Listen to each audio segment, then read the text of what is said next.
Hello दोस्तों, नमस्कार। मैं हूं आपका भाई मोनू डोबरान।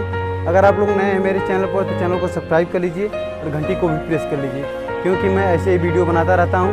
तो देर किस बात की, चलते हैं, स्टार्ट करते हैं।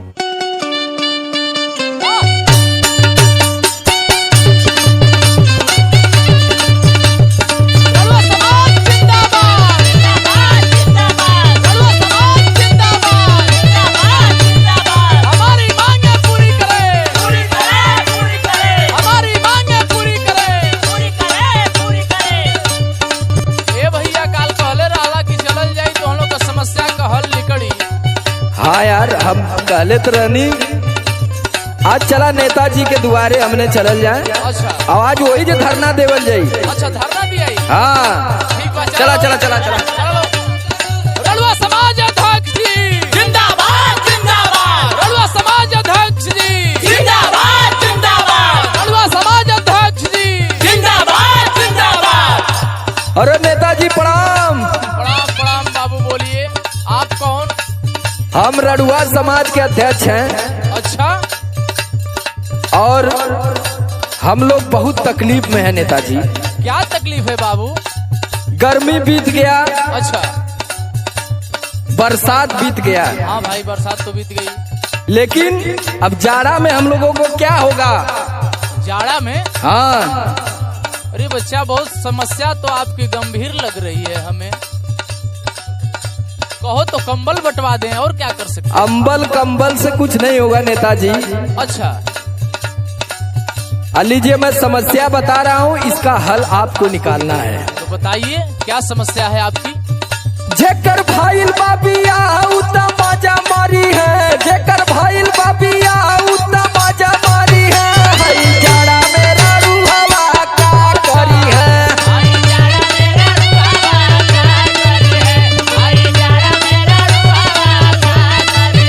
अरे का करी है हो भैया, का करी है हो भैया, का करी है। हई जाड़ा मेरा रूहवा का करी है।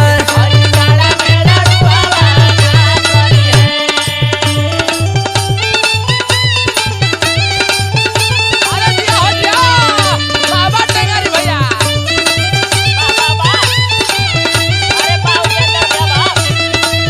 क्या हो?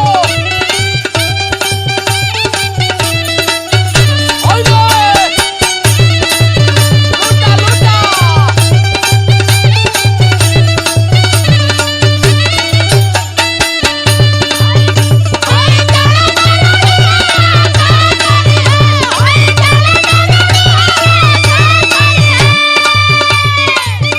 और समस्या इतना ही तक ना है नेताजी। और का है?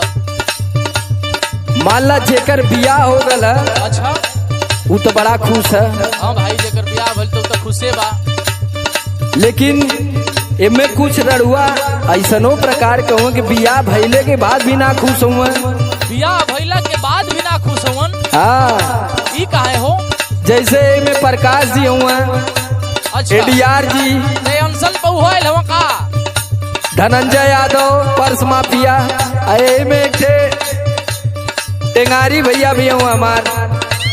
उनको तो किलाट फूकने से ही टाइम नहीं है। अरे उनकर की लटवा का हुई। और लीजिए समस्या सुनिए नेताजी। सुनाइए। बुढ़वा तेल मलवाई ली है पतोहियन के गरियाई।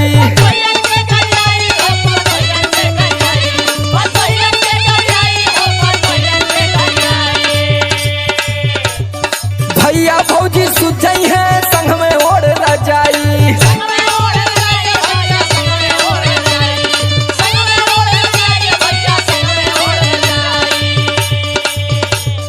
बुढ़वा तेल मलाली है पतोहियन के गरियाई। भैया भौजी सुझई है संग में ओढ़ रजाई।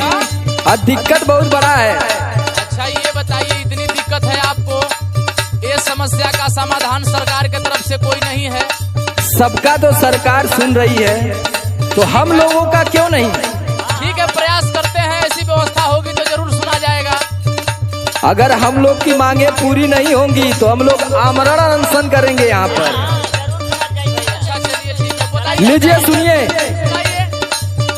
जेकर नैहर में हरिया जाके माला फेरी है, जेकर नैहर